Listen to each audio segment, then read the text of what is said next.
सूरह बकरा रब दे नां नाल शुरू करना वा जिहड़ा बड़ा ही मेहरबान ते बेहिसाब रहम करन वाला है। अलिफ लाम मीम। इस किताब विच कोई शक ते शुबा नहीं, रब तो डरन वालियां नूं सिद्धे रस्ते ते पांदी है, जिहड़े गैबी कम्मां ते ईमान लियांदे ने ते नमाज पढ़दे ने ते असीं उन्हां नूं जिहड़ी रोजी दित्ती है ओहदे विचों खर्च करदे ने। ते जेड़े ईमान लियाने ने इस किताब ते जेड़ी आप ते उतारी गई ते उन्हां किताबां ते जेड़ियां आप तो पहला लथियां ने ते जेड़े आखिरत ते यकीन रखते ने, ऐही लोग अपने रब दी सीधी राह ते ने ते ऐही लोकी कामयाब होण वाले ने। कोई शक नहीं जिन्हां लोकां ने कुफर कीता उन्हां लई इक्को ही गल है कि आप उन्हां नूं अल्लाह दे अज़ाब तो डराण या ना डराण ओ ईमान नहीं लियाणगे। रब ने इन्हां दे दिलां ते इन्हां दे कन्नां ते मोहर ला दित्ती है ते उन्हां दियां अखां ते पर्दा पै गया है ते इन्हां नूं चोखा अज़ाब मिलना है। ते कई लोकी ऐसे ने जिहड़े कहंदे ने कि असीं रब ते आखिरत दे दिन ते ईमान लियाए हां, पर हाल ऐ वे कि ओ दिल तो मोमिन नहीं हैगे। ऐ लोकी रब नूं ते ईमान वालियां नूं धोखा देना चाहते ने।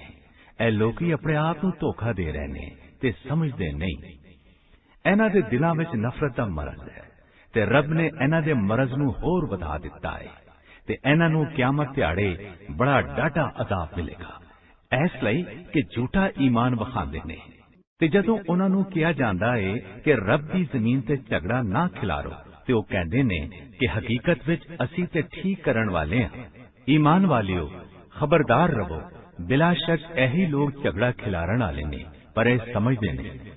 ते जदों उन्हां नूं कहा जांदा है कि ईमान ले आओ जिस तरह दूजे लोकी ईमान ले आए ने ते ओ कहंदे ने कि असीं ईमान ले आईए जिस तरह बेवकूफ लोकी ईमान ले आए ने। ईमान वालियो खबरदार रहो, असल विच ओही लोकी बेवकूफ ने पर ओ इस हकीकत नूं नहीं जाणदे। ते जदों ओ ईमान वालियां नूं मिलदे ने ते कहंदे ने कि असीं ईमान लै आए हां, ते जदों ओ अपने शैतानां नाल कल्ले हुंदे ने ते कहंदे ने कि असीं ते तुहाडे नाल हां, असीं ते बस मुसलमानां दा मजाक उडांदे रहने हां। रब इन्हां दा मजाक उड़ा रहा है ते इन्हां नूं इन्हां दी नाफरमानी विच वधण दे रहा है, जिहदे च भुल्ले फिर रहे ने। ऐही ने ओ लोकी जिन्हां ने हिदायत दे के गुमराही खरीदी पर इन्हां दा कारोबार फायदामंद ना होया ते ओ लोकी हिदायत लैण वाले नहीं सन। इन्हां दी मिसाल उस बंदे वर्गी है जिन्ने अग जलाई ते जदों उस अग ने ओदे लागे तागे चानल खिलार दिता ते रब ने उन्हां दा चानण खो लिया ते उन्हां नूं हनेरे विच छड्ड दिता, ओ कुछ नहीं वेख सकते। ओ लोकी डोरे ने, गुंगे ने, अन्ने ने, कदे भी सीधे रस्ते वल नहीं परतणगे। या उन्हां दी मिसाल आसमान दे मींह वाले बदल वर्गी है जिहदे विच हनेरे ने, जोरदार आवाज है ते बिजली है। बिजली दी डाढ़ी आवाज नाल मौत दे खौफ तो अपनियां उंगलियां नूं अपने कन्नां विच पांदे ने ते रब ने काफरां नूं हर पास्यों घेर लिया है। नेड़े ही है कि बिजली इन्हां दियां अखां नूं कढ लवे, जदों जदों इन्हां लई चानण करदी है ते इस चानण विच तुर पैंदे ने ते जदों इन्हां ते हनेरा पैंदा है ते खलो जांदे ने। ते जे रब चांदा ते इन्हां दे कन्नां ते इन्हां दियां अखां नूं कढ लैंदा। बिला शक रब सारियां चीजां ते ताकत रखता है। ऐ लोको अपने उस रब दी इबादत करो जिन्ने तुहानू पैदा कीता ते उन्हां लोकां नूं पैदा कीता जिहड़े तुहाडे तो पहला लंघे ने, ताकि तुसी परहेज करन वाले बन जाओ। जिन्ने जमीन नूं तुहाडे लई फर्श ते आसमान नूं छत बनाया ते आसमान तो पानी वसाया ते फिर उहदे नाल वखरी वखरी किस्मां दे फल कढे तुहाडी रिज़्क रोजी दे तौर ते। बस तुसी रब नाल किसे नूं शामिल ना करो ते उहदे मुकाबले विच ना लियाओ। ऐ तुसी भी जाणदे हो कि उहदा मुकाबला कोई नहीं कर सकता। ते जे तुहानू उस कलाम ते शुबा है जिहड़ा असीं अपने बंदे ते लाया है ते फिर उस वर्गी एक सूरत लियाओ ते रब दे सिवा अपने मदद करन वालियां नूं सद्दो जे तुसी सच्चे हो। ते जे तुसी ऐ ना कर सको और तुसी एक कदी भी नहीं कर सकोगे, तुसी डरो उस अग तो जिहदा बालन बंदे ते पत्थर होणगे ते जिहड़ी काफरां लई बनाई गई है। उन्हां लोकां नूं खुशी दी खबर दे दवो जिहड़े ईमान ले आए ते नेक कम कीते कि उन्हां लई इहो जिहियां बहिश्तां ने ਜਿਨ੍ਹਾਂ ਦੇ ਥੱਲੇ ਨਹਿਰਾਂ ਵਗਦੀਆਂ ਹੋਣਗੀਆਂ। ਜਦੋਂ ਵੀ ਇਹਨਾਂ ਬਾਗਾਂ ਵਿੱਚੋਂ ਕੋਈ ਫਲ ਖਾਣ ਨੂੰ ਦਿੱਤਾ ਜਾਵੇਗਾ ਤੇ ਉਹ ਕਹਿਣਗੇ ਕਿ ਇਹ ਤੇ ਉਹੀ ਫਲ ਏ ਜਿਹੜਾ ਸਾਨੂੰ ਇਸ ਤੋਂ ਪਹਿਲਾਂ ਵੀ ਖਾਣ ਨੂੰ ਦਿੱਤਾ ਗਿਆ ਸੀ। ਤੇ ਉਹਨਾਂ ਨੂੰ ਇਹੋ ਜਿਹੀ ਰੋਜ਼ੀ ਦਿੱਤੀ ਜਾਵੇਗੀ ਜਿਹੜੀ ਇੱਕ ਦੂਜੇ ਨਾਲ ਮਿਲਦੀ ਜੁਲਦੀ ਹੋਵੇਗੀ ਤੇ ਉਹਨਾਂ ਲਈ ਪਾਕ ਸਾਫ਼ ਬੀਵੀਆਂ ਹੋਣਗੀਆਂ ਤੇ ਉਹ ਲੋਕੀ ਬਹਿਸ਼ਤਾਂ ਵਿੱਚ ਸਦਾ ਹੀ ਰਹਿਣਗੇ। ਰੱਬ ਇਸ ਗੱਲ ਤੋਂ ਨਹੀਂ ਸੰਗਦਾ ਕਿ ਉਹ ਕੋਈ ਇਹੋ ਜਿਹੀ ਮਿਸਾਲ ਦੇਵੇ ਜਿਹੜੀ ਮੱਛਰ ਵਰਗੀ ਜਾਂ ਇਸ ਤੋਂ ਵੱਧ ਕਿਸੇ ਘਟੀਆ ਸ਼ੈ ਦੀ। ਬਸ ਜਿਹੜੇ ਲੋਕੀ ਈਮਾਨ ਲਿਆਏ ਉਹ ਜਾਣਦੇ ਨੇ ਕਿ ਹੱਕ ਦੀ ਗੱਲ ਉਹਨਾਂ ਦੇ ਰੱਬ ਵੱਲੇ। ਪਰ ਜਿਨ੍ਹਾਂ ਲੋਕਾਂ ਨੇ ਕੁਫਰ ਕੀਤਾ ਉਹ ਕਹਿੰਦੇ ਨੇ ਕਿ ਰੱਬ ਇਸ ਮਿਸਾਲ ਤੋਂ ਕੀ ਚਾਹੁੰਦਾ ਹੈ। ਰੱਬ ਇਹਦੇ ਨਾਲ ਬਤੇਰਿਆਂ ਨੂੰ ਸਿੱਧੀ ਰਾਹ ਤੋਂ ਫਿਰਾ ਦਿੰਦਾ ਹੈ ਤੇ ਬਤੇਰਿਆਂ ਨੂੰ ਸਿੱਧੀ ਰਾਹ ਤੇ ਪਾ ਦਿੰਦਾ ਹੈ ਤੇ ਇਹਦੇ ਜ਼ਰੀਏ ਨਾਲ ਸਿਰਫ ਭੈੜੇ ਕੰਮ ਕਰਨ ਵਾਲਿਆਂ ਨੂੰ ਹੀ ਸਿੱਧੇ ਰਸਤੇ ਤੋਂ ਫਿਰਾ ਦਿੰਦਾ ਹੈ। ਜਿਹੜੇ ਰੱਬ ਨਾਲ ਕੀਤੇ ਗਏ ਵਾਅਦੇ ਤੋਂ ਫਿਰਦੇ ਨੇ ਤੇ ਜਿਹਨੂੰ ਰੱਬ ਨੇ ਜੋੜਨ ਦਾ ਹੁਕਮ ਦਿੱਤਾ ਹੈ ਉਹਨੂੰ ਵੱਢਦੇ ਨੇ ਤੇ ਜ਼ਮੀਨ ਤੇ ਝਗੜਾ ਪਾਉਂਦੇ ਨੇ, ਉਹੀ ਲੋਕੀ ਨੁਕਸਾਨ ਚੁੱਕਣ ਵਾਲੇ ਨੇ। ਤੁਸੀਂ ਰੱਬ ਦਾ ਇਨਕਾਰ ਕਿਸ ਤਰ੍ਹਾਂ ਕਰਦੇ ਹੋ? ਤੁਹਾਡੇ ਵਿੱਚ ਤੇ ਜਾਨ ਹੀ ਨਹੀਂ ਸੀ ਤੇ ਉਹਨੇ ਤੁਹਾਨੂੰ ਜਿਉਂਦਾ ਕੀਤਾ, ਫੇਰ ਤੁਹਾਡੇ ਤੇ ਮੌਤ ਆ ਜਾਵੇਗੀ, ਫੇਰ ਤੁਹਾਨੂੰ ਦੂਜੀ ਵਾਰੀ ਜਿਉਂਦਾ ਕਰੇਗਾ ਤੇ ਫੇਰ ਤੁਸੀਂ ਉਹਦੇ ਵੱਲ ਵਾਪਸ ਟੁਰ ਜਾਓਗੇ। ਉਹਨੇ ਤੁਹਾਡੇ ਲਈ ਉਹ ਸਾਰੀਆਂ ਸ਼ੈਵਾਂ ਪੈਦਾ ਕੀਤੀਆਂ ਜਿਹੜੀਆਂ ਜ਼ਮੀਨ ਵਿੱਚ ਨੇ, ਫੇਰ ਉਹਨੇ 7 ਆਸਮਾਨ ਬਣਾਏ ਤੇ ਉਹ ਹਰ ਸ਼ੈ ਨੂੰ ਜਾਣਦਾ ਹੈ। ਤੇ ਜਦੋਂ ਤੇਰੇ ਰੱਬ ਨੇ ਫਰਿਸ਼ਤਿਆਂ ਨੂੰ ਆਖਿਆ ਕਿ ਮੈਂ ਜ਼ਮੀਨ ਤੇ ਆਪਣਾ ਖਲੀਫਾ ਬਣਾਉਣ ਲੱਗਾ ਤੇ ਉਹਨਾਂ ਨੇ ਆਖਿਆ ਕਿ ਐ ਰੱਬ, ਕੀ ਤੂੰ ਇਹੋ ਜਿਹੇ ਬੰਦੇ ਨੂੰ ਆਪਣਾ ਖਲੀਫਾ ਬਣਾਵੇਂਗਾ ਜਿਹੜਾ ਜ਼ਮੀਨ ਤੇ ਝਗੜਾ ਪਾਵੇਗਾ ਤੇ ਕਤਲ ਕਰੇਗਾ? ਅਸੀਂ ਤੇ ਹਰ ਵੇਲੇ ਤੇਰਾ ਹੀ ਨਾਂ ਲੈਨੇ ਆ ਤੇ ਤੇਰੀ ਪਾਕ ਸ਼ਾਨ ਦਾ ਜ਼ਿਕਰ ਕਰਨੇ ਆ। ਰੱਬ ਨੇ ਆਖਿਆ ਕਿ ਜੋ ਮੈਂ ਜਾਣਨਾ ਤੁਸੀਂ ਨਹੀਂ ਜਾਣਦੇ। ਤੇ ਰੱਬ ਨੇ ਆਦਮ ਅਲੈਹਿਸਸਲਾਮ ਨੂੰ ਸਾਰੇ ਨਾਂ ਸਿਖਾ ਦਿੱਤੇ ਤੇ ਫਿਰ ਇਹਨਾਂ ਨੂੰ ਫਰਿਸ਼ਤਿਆਂ ਵੱਲ ਕਰਕੇ ਆਖਿਆ ਕਿ ਜੇ ਤੁਸੀਂ ਸੱਚੇ ਹੋ ਤੇ ਮੈਨੂੰ ਇਹਨਾਂ ਦੇ ਨਾਂ ਦੱਸੋ। ਉਹਨਾਂ ਨੇ ਆਖਿਆ ਕਿ ਐ ਰੱਬ, ਤੇਰੀ ਜ਼ਾਤ ਹਰ ਭੈੜੇ ਕੰਮ ਤੋਂ ਪਾਕ ਸਾਫ਼ ਹੈ। ਸਾਡੇ ਕੋਲ ਉਹਦੇ ਇਲਾਵਾ ਕੋਈ ਇਲਮ ਨਹੀਂ ਜਿਹੜਾ ਤੂੰ ਸਾਨੂੰ ਸਿਖਾਇਆ ਹੈ। ਬਿਲਾ ਸ਼ੱਕ ਤੂੰ ਹੀ ਇਲਮ ਤੇ ਅਕਲ ਵਾਲਾ ਹੈ। ਰੱਬ ਨੇ ਆਖਿਆ ਕਿ ਐ ਆਦਮ ਅਲੈਹਿਸਸਲਾਮ, ਤੂੰ ਇਹਨਾਂ ਫਰਿਸ਼ਤਿਆਂ ਨੂੰ ਇਹਨਾਂ ਸ਼ੈਵਾਂ ਦੇ ਨਾਮ ਦੱਸ। ਜਦੋਂ ਆਦਮ ਨੇ ਫਰਿਸ਼ਤਿਆਂ ਨੂੰ ਉਹਨਾਂ ਦੇ ਨਾਂ ਦੱਸ ਦਿੱਤੇ ਤੇ ਰੱਬ ਨੇ ਆਖਿਆ ਕਿ ਮੈਂ ਤੁਹਾਨੂੰ ਕਿਹਾ ਨਹੀਂ ਸੀ ਕਿ ਮੈਂ ਅਸਮਾਨਾਂ ਤੇ ਜ਼ਮੀਨ ਵਿੱਚ ਲੁਕੀਆਂ ਹੋਈਆਂ ਗੱਲਾਂ ਨੂੰ ਜਾਣਨਾ ਤੇ ਉਹ ਵੀ ਜਾਣਨਾ ਜੋ ਤੁਸੀਂ ਵਿਖਾਉਂਦੇ ਹੋ ਤੇ ਜੋ ਲੁਕਾਉਂਦੇ ਹੋ। ਤੇ ਜਦੋਂ ਅਸੀਂ ਫਰਿਸ਼ਤਿਆਂ ਨੂੰ ਆਖਿਆ ਕਿ ਆਦਮ ਅਲੈਹਿਸਸਲਾਮ ਨੂੰ ਸਜਦਾ ਕਰੋ ਤੇ ਸਾਰਿਆਂ ਨੇ ਸਜਦਾ ਕੀਤਾ, ਪਰ ਇਬਲੀਸ ਨੇ ਆਕੜ ਵਿੱਚ ਆ ਕੇ ਇਨਕਾਰ ਕਰ ਦਿੱਤਾ ਤੇ ਰੱਬ ਦੇ ਇਲਮ ਵਿੱਚ ਉਹ ਕਾਫਰਾਂ ਵਿੱਚੋਂ ਸੀ। ਤੇ ਅਸੀਂ ਆਖਿਆ ਕਿ ਐ ਆਦਮ, ਤੂੰ ਤੇ ਤੇਰੀ ਬੀਵੀ ਜੰਨਤ ਵਿੱਚ ਰਹੋ ਤੇ ਇਹਦੇ ਵਿੱਚੋਂ ਜਿੰਨਾ ਚਾਹੋ ਤੇ ਜਿੱਧਰੋਂ ਚਾਹੋ ਖਾਓ, ਪਰ ਉਸ ਦਰਖਤ ਦੇ ਨੇੜੇ ਨਾ ਜਾਣਾ, ਨਹੀਂ ਤੇ ਜ਼ੁਲਮ ਕਰਨ ਵਾਲਿਆਂ ਵਿੱਚ ਸ਼ਾਮਲ ਹੋ ਜਾਵੋਗੇ। ਫਿਰ ਸ਼ੈਤਾਨ ਨੇ ਇਹਨਾਂ ਦੋਵਾਂ ਤੇ ਆਪਣੀ ਚਾਲ ਚਲਾਈ ਤੇ ਇਹਨਾਂ ਨੂੰ ਉਸ ਨਿਆਮਤਾਂ ਤੋਂ ਕੱਢ ਦਿੱਤਾ ਜਿਹਦੇ ਵਿੱਚ ਇਹ ਰਹਿੰਦੇ ਸਨ। ਤੇ ਅਸੀਂ ਆਖਿਆ ਕਿ ਹੇਠਾਂ ਉਤਰ ਜਾਓ, ਤੁਸੀਂ ਇੱਕ ਦੂਜੇ ਦੇ ਵੈਰੀ ਹੋਵੋਗੇ ਤੇ ਜ਼ਮੀਨ ਹੀ ਤੁਹਾਡਾ ਠਿਕਾਣਾ ਹੈ ਤੇ ਇੱਕ ਤੈਅਸ਼ੁਦਾ ਵੇਲੇ ਤਿਕਰ ਫਾਇਦਾ ਚੁੱਕਣਾ ਹੈ। ਫਿਰ ਆਦਮ ਅਲੈਹਿਸਸਲਾਮ ਨੇ ਆਪਣੇ ਰੱਬ ਤੋਂ ਕੁਝ ਕਲਮੇ ਸਿੱਖੇ ਤੇ ਰੱਬ ਨੇ ਇਹਨਾਂ ਦੀ ਤੌਬਾ ਕਬੂਲ ਕਰ ਲਈ। ਬਿਲਾ ਸ਼ੱਕ ਉਹੀ ਤੌਬਾ ਕਬੂਲ ਕਰਨ ਵਾਲਾ ਬੜਾ ਮਿਹਰਬਾਨ ਹੈ। ਅਸੀਂ ਆਖਿਆ ਕਿ ਤੁਸੀਂ ਸਾਰੇ ਹੇਠਾਂ ਟੁਰ ਜਾਓ। ਫਿਰ ਜੇ ਮੇਰੇ ਵੱਲੋਂ ਤੁਹਾਨੂੰ ਹਿਦਾਇਤ ਮਿਲੇ ਤੇ ਜਿਹੜੇ ਲੋਕੀ ਮੇਰੇ ਹਿਦਾਇਤ ਨੂੰ ਮੰਨਣਗੇ ਉਹਨਾਂ ਨੂੰ ਨਾ ਤੇ ਕੋਈ ਡਰ ਹੋਵੇਗਾ ਤੇ ਨਾ ਉਹ ਕਿਸੇ ਦੁੱਖ ਵਿੱਚ ਪੈਣਗੇ। ਤੇ ਜਿਹੜੇ ਲੋਕੀ ਕੁਫਰ ਵਿੱਚ ਪੈਣਗੇ ਤੇ ਸਾਡੀਆਂ ਨਿਸ਼ਾਨੀਆਂ ਦਾ ਇਨਕਾਰ ਕਰਨਗੇ, ਉਹੀ ਲੋਕੀ ਦੋਜ਼ਖ ਵਾਲੇ ਹੋਣਗੇ ਤੇ ਸਦਾ ਹੀ ਇਹਦੇ ਵਿੱਚ ਰਹਿਣਗੇ। ਐ ਬਨੀ ਇਸਰਾਈਲ, ਮੇਰੇ ਉਸ ਇਨਾਮ ਨੂੰ ਯਾਦ ਕਰੋ ਜਿਹੜਾ ਮੈਂ ਤੁਹਾਨੂੰ ਦਿੱਤਾ ਤੇ ਮੇਰੇ ਨਾਲ ਕੀਤੇ ਗਏ ਵਾਅਦਿਆਂ ਨੂੰ ਤੋੜ ਨਿਭਾਓ। ਮੈਂ ਵੀ ਤੁਹਾਡੇ ਨਾਲ ਕੀਤੇ ਵਾਅਦੇ ਨੂੰ ਤੋੜ ਨਿਭਾਵਾਂਗਾ ਤੇ ਮੈਥੋਂ ਹੀ ਡਰੋ ਤੇ ਉਸ ਕਿਤਾਬ ਤੇ ਈਮਾਨ ਲਿਆਓ ਜਿਹੜੀ ਮੈਂ ਲਾਈ ਹੈ, ਉਸ ਕਿਤਾਬ ਨੂੰ ਸੱਚਾ ਦੱਸਣ ਲਈ ਜਿਹੜੀ ਤੁਹਾਡੇ ਕੋਲ ਮੌਜੂਦ ਹੈ ਤੇ ਇਹਦੇ ਸਭ ਤੋਂ ਪਹਿਲਾਂ ਇਨਕਾਰ ਕਰਨ ਵਾਲੇ ਨਾ ਬਣੋ ਤੇ ਮੇਰੀਆਂ ਆਇਤਾਂ ਦੇ ਬਦਲੇ ਥੋੜਾ ਮੁੱਲ ਨਾ ਲਵੋ ਤੇ ਮੈਥੋਂ ਹੀ ਡਰੋ ਤੇ ਸੱਚ ਨੂੰ ਝੂਠ ਦੇ ਨਾਲ ਨਾ ਰਲਾਓ ਤੇ ਜਾਣਦਿਆਂ ਹੋਇਆਂ ਵੀ ਸੱਚ ਨੂੰ ਨਾ ਲੁਕਾਓ ਤੇ ਨਮਾਜ਼ ਤੇ ਪੱਕੇ ਹੋ ਜਾਓ ਤੇ ਜ਼ਕਾਤ ਦਿਆ ਕਰੋ ਤੇ ਰਕੂ ਕਰਨ ਵਾਲਿਆਂ ਦੇ ਨਾਲ ਰਕੂ ਕਰਿਆ ਕਰੋ। ਕੀ ਤੁਸੀਂ ਲੋਕਾਂ ਨੂੰ ਚੰਗੀਆਂ ਗੱਲਾਂ ਦਾ ਹੁਕਮ ਦਿੰਦੇ ਹੋ ਤੇ ਆਪਣਾ ਆਪ ਯਾਦ ਨਹੀਂ ਰਹਿੰਦਾ? ਹਾਲਾਂ ਤੁਸੀਂ ਰੱਬ ਦੀ ਕਿਤਾਬ ਪੜ੍ਹਦੇ ਹੋ, ਕੀ ਤੁਹਾਨੂੰ ਹੋਸ਼ ਨਹੀਂ? ਤੇ ਮਦਦ ਲਓ ਸਬਰ ਤੇ ਨਮਾਜ਼ ਵੱਲੋਂ ਤੇ ਇਹ ਨਮਾਜ਼ ਬਹੁਤ ਭਾਰੀ ਹੁੰਦੀ ਏ ਸਿਵਾ ਉਹਨਾਂ ਲੋਕਾਂ ਦੇ ਜਿਹੜੇ ਰੱਬ ਤੋਂ ਡਰਦੇ ਨੇ, ਜਿਹੜੇ ਭਰੋਸਾ ਰੱਖਦੇ ਨੇ ਕਿ ਉਹ ਆਪਣੇ ਰੱਬ ਨੂੰ ਮਿਲਣ ਵਾਲੇ ਨੇ ਤੇ ਆਉਂਦੇ ਵਾਲੀ ਪਰਤ ਕੇ ਜਾਣਾ ਹੈ। ਐ ਬਨੀ ਇਸਰਾਈਲ, ਮੇਰੇ ਉਸ ਇਨਾਮ ਨੂੰ ਯਾਦ ਕਰੋ ਜਿਹੜਾ ਮੈਂ ਤੁਹਾਨੂੰ ਦਿੱਤਾ। ਹੋਰ ਹੈ ਕਿ ਮੈਂ ਤੁਹਾਨੂੰ ਸਾਰੇ ਜਹਾਨ ਵਾਲਿਆਂ ਦੇ ਉੱਤੇ ਵਡਿਆਈ ਦਿੱਤੀ। ਤੇ ਉਸ ਦਿਹਾੜੇ ਤੋਂ ਡਰੋ ਜਦੋਂ ਕੋਈ ਕਿਸੇ ਦੇ ਕੰਮ ਨਾ ਆਵੇਗਾ ਤੇ ਨਾ ਹੀ ਕਿਸੇ ਵੱਲੋਂ ਸਿਫਾਰਿਸ਼ ਮੰਨੀ ਜਾਵੇਗੀ ਤੇ ਨਾ ਹੀ ਕੋਈ ਮੁੱਲ ਲਿਆ ਜਾਵੇਗਾ ਤੇ ਨਾ ਹੀ ਉਹਨਾਂ ਦੀ ਮਦਦ ਕੀਤੀ ਜਾਵੇਗੀ।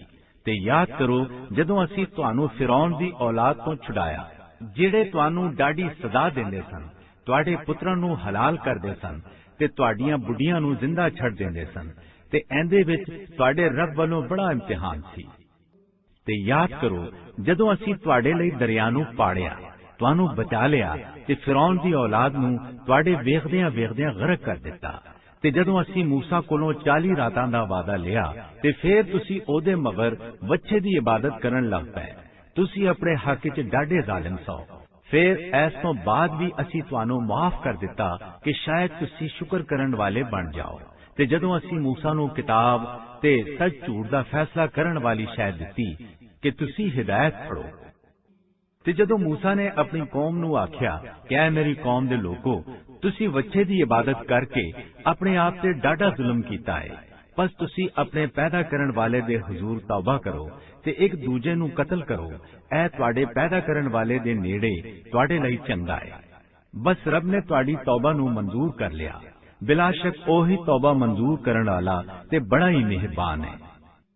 ਤੇ ਜਦੋਂ ਤੁਸੀਂ ਮੂਸਾ ਨੂੰ ਆਖਿਆ ਕਿ ਅਸੀਂ ਤੁਹਾਡੇ ਤੇ ਕਦੇ ਵੀ ਈਮਾਨ ਨਹੀਂ ਲਿਆਵਾਂਗੇ ਜਦੋਂ ਤਿਕਰ ਰੱਬ ਨੂੰ ਆਪਣੇ ਸਾਹਮਣੇ ਨਾ ਵੇਖ ਲਈਏ, ਬਸ ਵੇਖਦਿਆਂ ਵੇਖਦਿਆਂ ਡਾਢੀ ਆਵਾਜ਼ ਤੇ ਲਿਸ਼ਕਾਰੇ ਵਾਲੀ ਅੱਗ ਨੇ ਤੁਹਾਨੂੰ ਫੜ ਲਿਆ।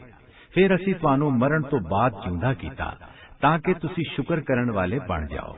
ਤੇ ਅਸੀਂ ਤੁਹਾਡੇ ਉੱਤੇ ਬਦਲਾਂ ਦੀ ਛਾਂ ਕੀਤੀ ਤੇ ਤੁਹਾਡੇ ਲਈ ਮੰਨੋ ਸਲਵਾ ਲਾਇਆ ਤੇ ਇਜਾਜ਼ਤ ਦਿੱਤੀ ਕਿ ਅਸੀਂ ਜਿਹੜੀਆਂ ਨਿਯਮਤਾਂ ਤੁਹਾਨੂੰ ਦਿੱਤੀਆਂ ਨੇ ਉਹਨਾਂ ਨੂੰ ਖਾਓ। ਤੇ ਉਹਨਾਂ ਨੇ ਸਾਡੇ ਤੇ ਜ਼ੁਲਮ ਨਹੀਂ ਕੀਤਾ ਬਲਕਿ ਉਹ ਆਪਣੇ ਆਪ ਤੇ ਜ਼ੁਲਮ ਕਰ ਰਹੇ ਸਨ। ਤੇ ਜਦੋਂ ਅਸੀਂ ਆਖਿਆ ਕਿ ਐਸ ਆਬਾਦੀ ਵਿੱਚ ਚਲੇ ਜਾਓ ਤੇ ਇਹਦੇ ਜਿੰਨਾ ਚਾਹੋ ਤੇ ਜਿੱਥੋਂ ਚਾਹੋ ਖਾਓ ਤੇ ਬੂਹੇ ਵਿੱਚੋਂ ਸਜਦਾ ਕਰਦਿਆਂ ਲੰਘੋ ਤੇ ਹਿੱਤਤੁਨ ਕਹਿੰਦੇ ਜਾਓ, ਯਾਨੀ ਸਾਡੀ ਮਾਫੀ ਹੋਵੇ, ਅਸੀਂ ਤੁਹਾਡੀਆਂ ਗਲਤੀਆਂ ਮਾਫ ਕਰ ਦਿਆਂਗੇ ਤੇ ਨੇਕ ਲੋਕਾਂ ਨੂੰ ਅਸੀਂ ਬਹੁਤਾ ਦੇਾਂਗੇ। ਫੇਰ ਜ਼ਾਲਮਾਂ ਨੇ ਉਸ ਗੱਲ ਦੀ ਥਾਂ ਜਿਹੜੀ ਉਹਨਾਂ ਨੂੰ ਆਖੀ ਗਈ ਸੀ ਇੱਕ ਦੂਜੀ ਗੱਲ ਨਾਲ ਬਦਲ ਦਿੱਤਾ ਤੇ ਅਸੀਂ ਜ਼ਾਲਮਾਂ ਤੇ ਇਹਨਾਂ ਦੇ ਭੈੜੇ ਕੰਮਾਂ ਬਾਰੇ ਅਸਮਾਨ ਤੋਂ ਇੱਕ ਅਜ਼ਾਬ ਲਾਇਆ। ਤੇ ਜਦੋਂ ਮੂਸਾ ਨੇ ਆਪਣੀ ਕੌਮ ਲਈ ਪਾਣੀ ਮੰਗਿਆ ਤੇ ਅਸੀਂ ਆਖਿਆ ਕਿ ਤੁਸੀਂ ਆਪਣੀ ਡਾਂਗ ਨੂੰ ਪੱਥਰ ਤੇ ਮਾਰੋ ਤੇ ਇਹਦੇ ਨਾਲ 12 ਚਸ਼ਮੇ ਉਬਲ ਪਏ। ਹਰ ਜੱਥੇ ਨੇ ਆਪਣੀ ਪਾਣੀ ਵਾਲੀ ਥਾਂ ਨੂੰ ਪਛਾਣ ਲਿਆ। ਅਸੀਂ ਆਖਿਆ ਕਿ ਰੱਬ ਦੀ ਦਿੱਤੀ ਹੋਈ ਰੋਜ਼ੀ ਵਿੱਚੋਂ ਖਾਓ ਤੇ ਪੀਓ ਤੇ ਜ਼ਮੀਨ ਦੇ ਉੱਤੇ ਝਗੜਾ ਨਾ ਕਰੋ। ਤੇ ਜਦੋਂ ਤੁਸੀਂ ਆਖਿਆ ਕਿ ਐ ਮੂਸਾ, ਅਸੀਂ ਇੱਕੋ ਜਿਹੀ ਰੋਟੀ ਤੇ ਗੁਜ਼ਾਰਾ ਨਹੀਂ ਕਰਾਂਗੇ, ਇਸ ਲਈ ਆਪਣੇ ਰੱਬ ਤੋਂ ਦੁਆ ਕਰੋ ਕਿ ਉਹ ਸਾਡੇ ਲਈ ਉਹ ਸ਼ੈਵਾਂ ਪੈਦਾ ਕਰੇ ਜਿਹੜੀਆਂ ਜ਼ਮੀਨ ਤੋਂ ਉਗਦੀਆਂ ਨੇ, ਯਾਨੀ ਸਾਗ, ਕੱਕੜੀ, ਕਣਕ, ਮਸਰ ਤੇ ਗੰਡੇ। ਮੂਸਾ ਨੇ ਆਖਿਆ ਕਿ ਤੁਸੀਂ ਵਧੀਆ ਸ਼ੈ ਦੀ ਥਾਂ ਪੈੜੀ ਸ਼ੈ ਲੈਣਾ ਚਾਹੁੰਦੇ ਹੋ, ਕਿਸੇ ਸ਼ਹਿਰ ਵਿੱਚ ਤੁਰ ਜਾਓ, ਜੋ ਮੰਗ ਰਹੇ ਹੋ ਉਹ ਮਿਲ ਜਾਵੇਗਾ। ਉਹਨਾਂ ਤੇ ਖੁਆਰੀ ਤੇ ਮੁਤਾਜੀ ਲਾ ਦਿੱਤੀ ਗਈ ਤੇ ਰੱਬ ਦੇ ਗੁੱਸੇ ਦੇ ਹੱਕਦਾਰ ਹੋਏ, ਇਸ ਕਰਕੇ ਕਿ ਉਹ ਲੋਕੀ ਰੱਬ ਦੀਆਂ ਨਿਸ਼ਾਨੀਆਂ ਨੂੰ ਹਮੇਸ਼ ਝੂਠਾ ਕਹਿੰਦੇ ਸਨ ਤੇ ਨਬੀਆਂ ਨੂੰ ਸਜਦੇ ਬਗੈਰ ਕਤਲ ਕਰਦੇ ਰਹੇ ਨੇ, ਇਸ ਲਈ ਕਿ ਉਹ ਰੱਬ ਦਾ ਹੁਕਮ ਨਹੀਂ ਸੀ ਮੰਨਦੇ ਤੇ ਆਪਣੀ ਹੱਦ ਤੋਂ ਵੱਧ ਜਾਂਦੇ ਸਨ। ਬਿਲਾ ਸ਼ੱਕ ਜਿਹੜੇ ਲੋਕੀ ਈਮਾਨ ਲਿਆਏ ਤੇ ਜਿਹੜੇ ਯਹੂਦੀ ਹੋ ਗਏ ਤੇ ਨਸਾਰਾ ਬਗੈਰ ਦੀਨ ਵਾਲੇ ਲੋਕੀ, ਇਹਨਾਂ ਵਿੱਚੋਂ ਜਿਹੜੇ ਲੋਕੀ ਰੱਬ ਤੇ ਕਿਆਮਤ ਤੇ ਈਮਾਨ ਲਿਆਣਗੇ ਤੇ ਚੰਗੇ ਕੰਮ ਕਰਨਗੇ, ਉਹਨਾਂ ਨੂੰ ਉਹਨਾਂ ਦੇ ਰੱਬ ਕੋਲੋਂ ਸਿਲਾ ਮਿਲੇਗਾ ਤੇ ਉਹਨਾਂ ਨੂੰ ਨਾ ਤੇ ਕੋਈ ਡਰ ਹੋਵੇਗਾ ਤੇ ਨਾ ਹੀ ਕੋਈ ਦੁੱਖ। ਤੇ ਜਦੋਂ ਅਸੀਂ ਤੁਹਾਡੇ ਕੋਲੋਂ ਵਾਅਦਾ ਲਿਆ ਤੇ ਤੂਰ ਪਹਾੜ ਨੂੰ ਤੁਹਾਡੇ ਉੱਤੇ ਕੀਤਾ ਤੇ ਆਖਿਆ ਕਿ ਅਸੀਂ ਤੁਹਾਨੂੰ ਜੋ ਦਿੱਤਾ ਹੈ ਉਹਨੂੰ ਪੱਕੀ ਤਰ੍ਹਾਂ ਫੜ ਲਓ ਤੇ ਇਹਦੇ ਵਿੱਚ ਜੋ ਕੁਝ ਹੈ ਉਹਨੂੰ ਯਾਦ ਕਰੋ ਤਾਂ ਕਿ ਰੱਬ ਤੋਂ ਡਰੋ। ਫਿਰ ਇਸ ਤੋਂ ਬਾਅਦ ਤੁਸੀਂ ਆਪਣੇ ਵਾਅਦੇ ਤੋਂ ਮੁਕਰ ਗਏ।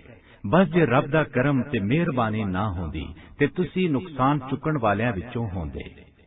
ਤੇ ਯਕੀਨ ਹੈ ਕਿ ਤੁਸੀਂ ਉਹਨਾਂ ਲੋਕਾਂ ਨੂੰ ਜਾਣ ਗਏ ਹੋ ਜਿਨ੍ਹਾਂ ਨੇ ਤੁਹਾਡੇ ਵਿੱਚੋਂ ਹਫ਼ਤੇ ਦੇ ਹੁਕਮ ਵਿੱਚ ਜ਼ਿਆਦਤੀ ਕੀਤੀ ਤੇ ਅਸੀਂ ਉਹਨਾਂ ਨੂੰ ਆਖਿਆ ਕਿ ਤੁਸੀਂ ਲੋਕ ਲਾਂਤੀ ਬਾਂਦਰ ਹੋ ਜਾਓ। बस असी इस माजरे नूं इस दौर लई ते आण वाले दौर लई इबरत बना दिता ते रब तो डरन वालियां लई नसीहत बना दिता। ते जदों मूसा ने अपनी कौम नूं आख्या कि रब तुहानूं इस गल दा हुक्म दे रहा है कि एक गां हलाल करो, उन्हां ने आख्या की तुसी साडा मखौल उड़ाण लए हो? मूसा ने आख्या कि मैं बेइलम होण तो रब दी पनाह चाहना वां। उन्हां ने आख्या कि तुसी साडे लई अपने रब तो दुआ मंगो ताकि वो साफ दसे कि वो किहो जिही होवे। मूसा ने आख्या कि रब कहंदा है कि ओ गां ना बुढ़ी होवे ना छोटी, बल्कि विचली उम्र दी होवे। बस जो हुक्म तुहानूं दिता गया है ओ करो। उन्हां ने आख्या कि तुसी अपने रब तो साडे लई दुआ करो कि ओ साफ दसे कि उनदा रंग किहो जिहा होवे। मूसा ने आख्या कि रब फरमांदा है कि ओ गां पीले रंग दी होवे, उनदा रंग ऐना सोहना होवे कि वेखण वालियां नूं खुश कर देवे। उन्हां ने आख्या कि अपने रब तो साडे लई दुआ करो कि साफ दसे कि ओ किहो जिही होवे। बिलाशक सानू इहो जिही गां बारे शक है ते असी इंशाअल्लाह ओनू जरूर हासिल करांगे। मूसा ने आख्या रब फरमांदा है कि ओ गां कम करन वाली ना होवे, जेड़ी जमीन बांदी होवे या पैलियां विच पानी लांदी होवे, सेहतमंद होवे, उनदे विच कोई खराबी या दाग ना होवे। ओ लोकी कहण लगे कि हुण तुसी ठीक गल दसी है। बस उन्हां ने गां हलाल कीती ते उम्मीद नहीं सी कि ओ ऐ कर लैणगे। ते जदों तुसी एक बंदे नूं कतल कीता फिर उनदे बारे एक दूजे दे खिलाफ हो गए ते रब दिखाण वाला सी जिन्नू तुसी लुका रहे सो। ते असी आख्या कि ऐस गां दा कोई टोटा मोए पिंडे ते लाओ। रब इस तरह मोया नूं जिउंदा करदा है ते तुहानूं अपनियां निशानियां विखांदा है कि तुसी समझ जाओ।